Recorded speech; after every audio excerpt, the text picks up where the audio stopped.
తండ్రి స్తోత్రం ప్రభువా, గొప్ప దేవుడా, ప్రేమ కలిగిన తండ్రి, కృప కలిగిన యేసయ్యా, సర్వోన్నతుడా, సజీవుడా, కృప కలిగిన యేసయ్యా, నీకే మహిమ ప్రభువా.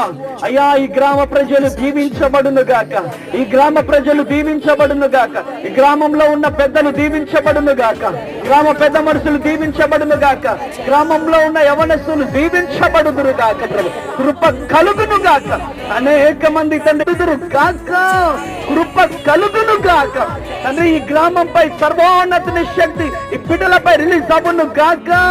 కృప కలుగు, ప్రతి ఒక్కరికి శీఘ్రముగా స్వస్థతలు కలుగును గాక నాయన, ప్రతి ఒక్కరికి శీఘ్రముగా స్వస్థతలు కలుగును గాక. నీ మహిమ, నీ ప్రత్యక్షత ప్రతి ఒక్కరిపై కుమ్మరిస్తురమ్మని అయ్యా నీ పాదాలు పట్టుకొని బ్రతిలాడుతున్నాను. ఈ సువార్త యాత్ర ప్రభువా, ఈ సువార్త యాత్ర మీకు మహిమకరంగా, సాతానుకు సిగ్గుకరం